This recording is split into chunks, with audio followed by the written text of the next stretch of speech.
What I want to do in my talk is I've been to a series of talks, both at various different festivals and things. And when someone's hosting a talk, often if they're the actual kind of the organisers of the event, they do the first talk.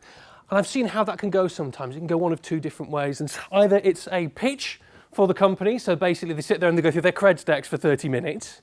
Now I'm not going to do that to you because frankly there's enough of our signage around, and if you want to find out about LION+MASON and what we do, then you can go to our website. But that's not very interesting for you, it's not very interesting for me.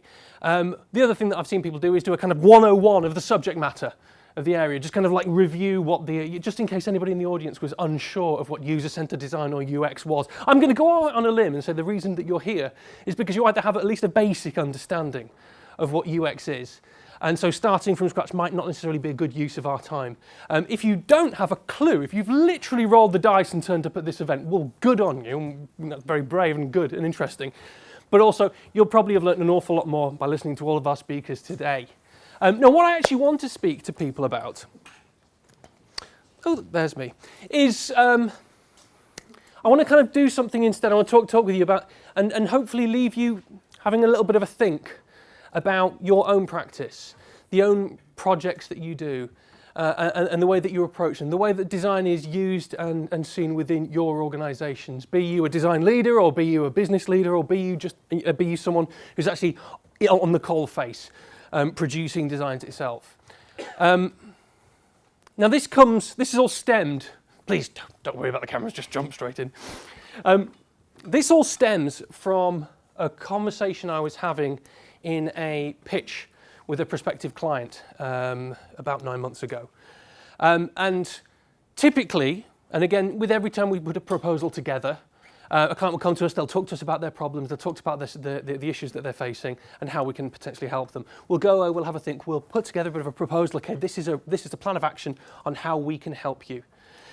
We'll sit down with them, we'll talk them through it. Now, every one of those proposals is obviously quite bespoke because everyone's needs are different, and anybody else who does that in this room will know what that's like. However, there is a certain framework when you're approaching kind of user-centered design best practice. And so there's a series of things that are often definitely going to be involved in a standard broad end-to-end proposal. And those things are typically going to be a discovery at the start, so basically, and what that means, establishing what the problem is, what is the challenge, what's the issue, and I'm just trying to understand the organisation itself, the industry in which it works, trying to identify the users. And then critically going off and actually doing some research both into that industry, but also especially, most importantly as far as I'm concerned, research into those users, research into finding out about who they are and what they do, their environments, those types of behaviours that impact the design. Taking that insight that you've gathered from that and various other different kind of tendrils of research that you can do, and pulling that into ideation, starting to think about what's the problem, who are the users, bring that forward to ideating and starting to create solutions that are actually genuinely going to work. And then taking those and testing those ideas. And that could be concepts and testing them and validating them before then taking them into a design process where you actually then start producing design, ideating on that design, testing it with users, design. The users keep coming back, we keep going back to those users and re-evaluating and revalidating and bringing that forward before then taking that validated design into a development process. Now there are various other flavours of that, there's agile versions of that you can also do, but as a kind of fairly standard structure, there's a lot of the main hitting points inside something like that. However, we went and we sat down and I was talking with this prospective client and they were kind of going, oh yeah, really, really very important. I said, yeah, I'm all about, user-centered design, definitely, yeah, it's really, really valuable, really, very, very valuable, but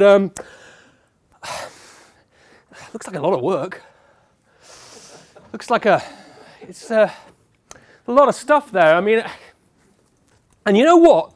I see it. I see the value. We really do. We're really on board with this. But, there's a lot of time spent doing that as well, isn't there? Whereas I think you'll find we really know our customers. We know exactly who our users are.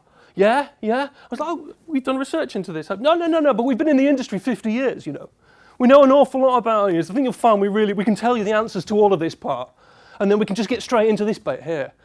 I was like, right, and we can maybe kind of do a bit of that maybe, but we'll see. And immediately alarm bells ringing. And then he said this phrase, he said, well, what's the worst that could happen? And I thought to myself, what is the worst that could happen? So that's what the title of my talk is going to be today. what is the worst that could happen if we completely disregard understanding the user? If we don't think about usability, if we don't think about that research phase, if we don't take the time to understand who those users are and their environments and their behaviours and how that might impact the design. So, and I want people to kind of go away and think about this after this event. I want them to think to themselves, well, what is the worst that could happen? With regards to a project that you're actually thinking about, that you're doing, that you might be working on, you might be involved in, I think it's a really valuable exercise to actually say, what is the worst that could actually happen with what I do? Because I think sometimes we don't quite appreciate that there are ramifications to what we do, or to what designers do, or to what people who plan design or decide where design sits within a strategy in an organisation. So that's a little exercise to kind of take away from this, have a think. It's actually a very good oblique strategy. If you actually work in any kind of trying to solve any sort of problem and you're hitting a brick wall, if you're stumped, if you're kind of getting that sense that you just don't know what to do, a really good oblique strategy is actually try and design the worst possible version of what it is. What would the worst solution be? It's really fun to do, but it's actually incredibly illuminating in terms of finding actually what a good solution is going to be. But I've got a few examples that we'll just discuss and we'll talk through about what is the worst that could possibly happen if design is not approached from a user-centric perspective. So let's kick off with 3 Mile Island. Has anyone heard of 3 Mile Island? We've got a couple of people, a couple of little hands going up there. But 3 Mile Island is a nuclear power station in America. Actually, I'm not sure if it still is. But it's also the site in 1979 of one of the worst nuclear domestic disasters in American history. What happened was, and this is the point where you're going to realise I'm not a nuclear scientist, so I do apologise if I've got any of this wrong. If somebody actually is going to call me on this, please don't.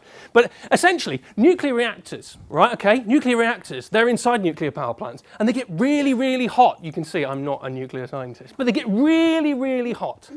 And they need lots of coolant to keep them cool, otherwise bad things happen. Okay, so in 1979, one of the valves that was supplying coolant to reactor 2 in 3 Mile Island nuclear power plant broke really badly.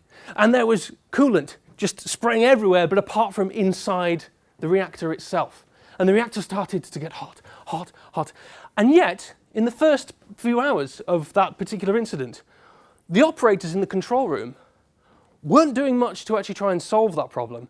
They weren't doing much at all, apparently. They didn't quite even realise there was a problem. And when they started to realise that there was a problem, they didn't know what to do about it, because they didn't know what was causing the problem, because they couldn't tell, because they were looking at all of their boards of instruments and things like that, and they simply couldn't understand what was going wrong. And they started trying to do things to fix it. But actually, a lot of the things they tried to do to fix it made it worse. So eventually, a call was put out to the surrounding area which said that thousands of people who lived in the nearby area had to evacuate their homes immediately because there was a very high risk there was going to be an incredibly serious nuclear incident. This is in America in 1979. The press descended obviously upon the area. This went nationwide, this went international. There was a huge hysteria about it. Now eventually it was brought under control, but not before reactor 2 was completely destroyed, but a much, much more serious nuclear incident was narrowly averted. Now, at this particular point, a series of experts in various different fields, sorry, there's a picture right there, a series of experts were, I say, parachuted in. They weren't literally parachuted in, although that would have been hilarious. But they were sent in to investigate what happened. Why did this go wrong? Now, amongst these experts was this man, Don Norman. Now, Don Norman may be familiar to many of you, but for those who are not, he's a behavioural scientist, he's a designer, he's the great-granddaddy of user experience. In fact, I think he was the first person with user experience in his job title in the 1990s at Apple. But this man was one of the people that went in and they investigated and they looked at everything, they spoke to the operators, they looked at the control rooms, they looked at the situations and tried to work out how had this happened. And one of the main things that they realised was an instigator to this issue was the design of the control panels in that control room. And it was revealed that the control panels in this control room were incredibly confusing. There were literally no logic to the grouping of different controls. There was lights everywhere and yet there was no consistency in what those lights actually meant. There was just a litany of kind of confusing and illogical layouts in this. Don Norman himself actually pointed out, the control room at computer interfaces at 3 Mile Island could not have been more confusing if they had tried. And it was revealed that this led to the operators not knowing what had gone wrong and why. I mentioned lights. There's one specific light, actually, that was brought out as being particularly an incident. This is a light that could go green or it could go red, and it was the light that indicated the status of the valve that had failed on reactor 2. Now, this light stayed green for the duration of the incident. And so, therefore, they looked at it and went, well, that's fine, great, brilliant, well, what else can we fix? What else can we fix? The reason why it stayed green was not because it was saying whether or not that valve had failed or not, or whether that valve was functioning or not. It was because actually that light was just indicating whether or not the valve had power supplied to it. Now that's not useful for the people who are in that operator, who are in that control room. That's just a technical light. But actually, the valve did have power to it throughout the entirety of this situation. It's just it was broken and jettisoning coolant everywhere. So, this was the situation, and basically it was realised that the design of this control room led almost directly to this incident, and it meant that it could have got so much worse. What was the result of this? That plant operators were unable to identify the problem. The result also was that there was very nearly a much bigger nuclear incident. And the other result was that because it was such a public incident, that faith in the nuclear power program in America was irrevocably shattered, probably still suffering from that to this day. In fact, it was 2012 by the time that America actually next commissioned a nuclear power plant after this. So, what's the worst that could happen if the user that has to use a design or an interface isn't considered? Well, a nuclear catastrophe. Now, I know what some of you might be thinking. You might be thinking, yes, Andy, that's very interesting. That's all well and good, but a bit dramatic, isn't it?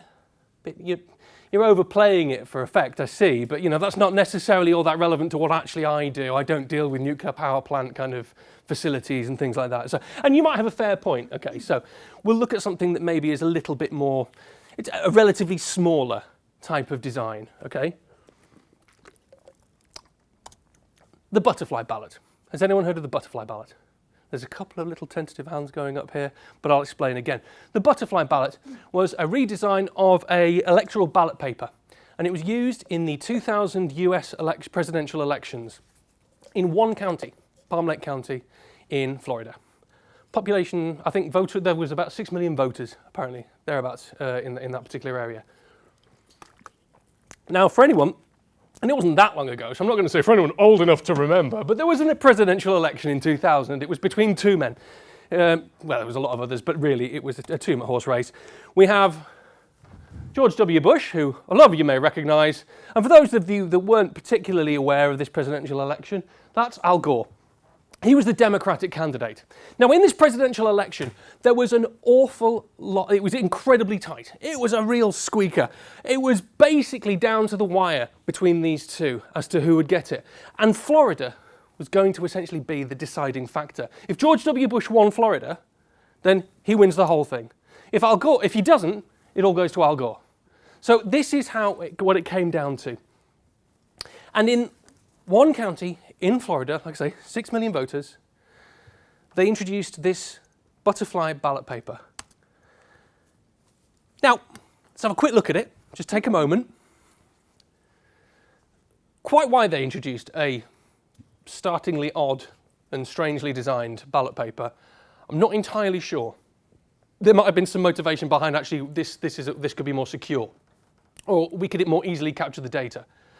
But just taking a quick look at this, I would say anyone would be hard-pressed to argue that this is designed with actual people in mind. Because as you can see, there's a number of slightly confusing usability issues going on there. It doesn't follow the rules of how people think, of readability, of how people kind of process layout and tasks. I mean, essentially, so if you're thinking to yourself, oh, well, I want to vote Democrat's second down in the list, so I'll punch a plastic, because you had a little plastic pen, you had to choose who you wanted to vote for and punch it into the hole that related to that particular candidate.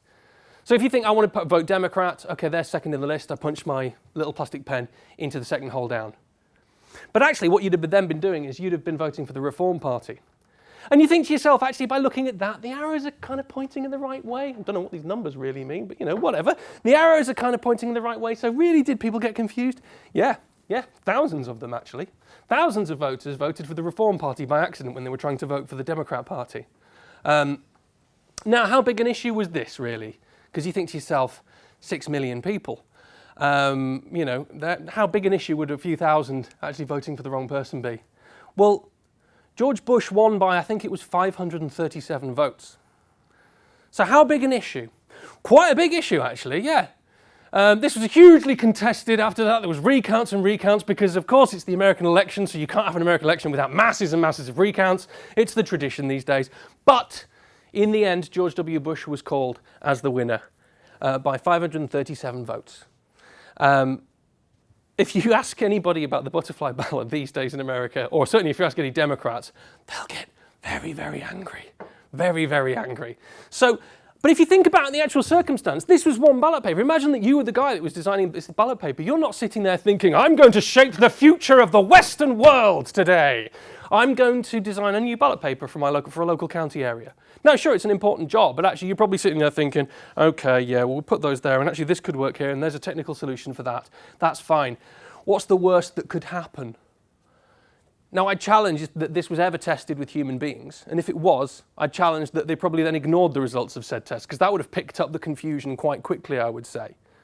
But what's the worst that could happen if you disregard or if you don't understand simple usability or the kind of motivations and needs of a user? Well, you could swing an entire American election and therefore the history of the world. So, there's that. Now, I know what a few of you are thinking. You're thinking, Andy, you've done it again. It's a very interesting example, yes, it's an interesting one, but you kind of gone a bit over the top. This is a really big thing. But I think also it was a very small thing. It was a very small item that was designed, and yet its poor design had such a huge ramification on so many people. And I think that's one thing we should never underestimate, is quite how many ripples a bad design can have.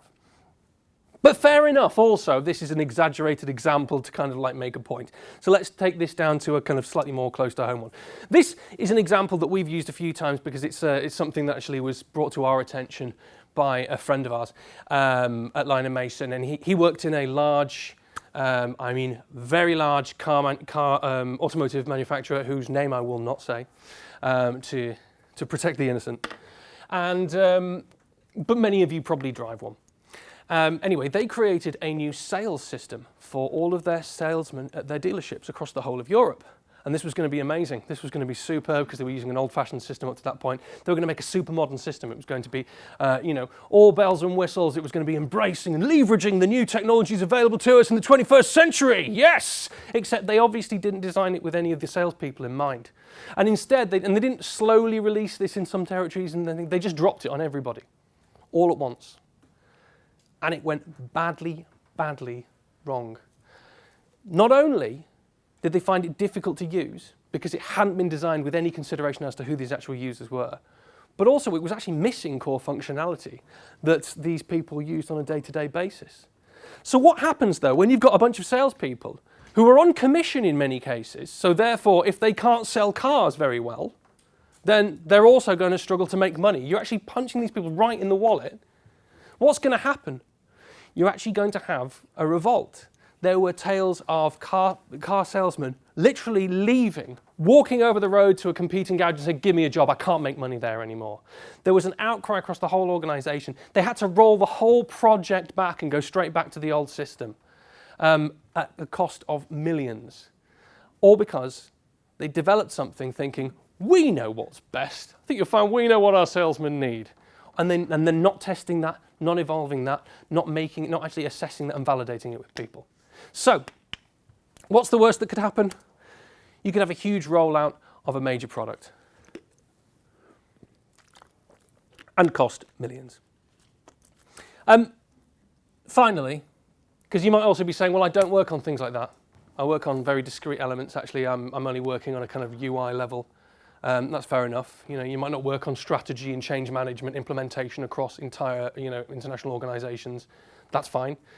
You might think to yourself, I only work on kind of, simple discrete elements. So actually, really, do I have to assess and think about this for everything? I'm not suggesting anybody in this room actually thinks like that, by the way. But let's talk about a login box.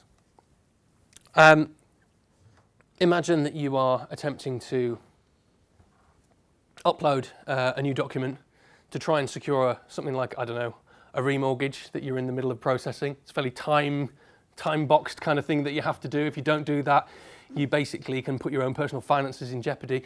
You're trying to log in. This might sound a bit personal because actually this is exactly what happened to me. But basically you get to a certain point and you realize, oh, hang on a minute, yeah, I should probably go and do that. And you try and log in and you realize, because you don't log into a remortgage management system every day, it's not Twitter. So you think, oh, I've forgotten the password. Okay, I'll hit the password reset. And you're presented with a box that looks a little bit like that. And it says, reset your password, create a new password. Your password must meet the following requirements. It must be 12 characters long. It must contain at least 3 of the following: an uppercase character, a lowercase character, a number, 0 to 9, and a special character, such as a hash or an ampersand or something random. It must not be the same as your current or previous 5 passwords. It must not include any portion of your email address. Fair enough. It should not contain any personal information. Also probably fair enough. Now, on paper, that's all probably very strong security advice. Okay? And if you're designing some sort of password reset or password system and security system, and you're not really thinking about people, you're just thinking about what's the most secure thing, then that might tick all the boxes. That might meet all the standards. And you think, okay, fine, yeah, we'll just put that on there and that's super secure. But in reality, what happens if you tell someone to create a 12-character password? They have to write it down because no one remembers 12 characters. And then as soon as we've written that down, the security element has been compromised. But what you also find is that once someone writes something down, they then lose it. And so the next time they try and come in, they can't remember. And they have to go through this ridiculous process all again. Incidentally, I've worked with some universities, and if you ever go to a university and you want to try and log in fraudulently to any lecturer's computer, because IT systems in a lot of universities, they'll generate these passwords for people, for lecturers' computers, and they are literally a string of 12 completely unconnected characters. If you ever want to log into anyone's computer, you just open their top drawer, and it'll be written on a post-it note inside that top drawer. That's if it's not literally slapped to the side of the monitor. Anyway, but it creates this false security theatre situation. So basically, by not thinking that actually this is how human beings actually act, this is what human beings need, you're creating this kind of false security thing. But you're doing worse than that, because actually the person that's logging into this system and trying to negotiate this thing is next time they log into the system, they're not just logging in and going, oh, bother. Because I think sometimes we do actually think, oh, you know what, it's not great, but they'll just have to get through it and they'll be all right because it's not that much of an inconvenience. But that is us thinking about this as a discrete situation.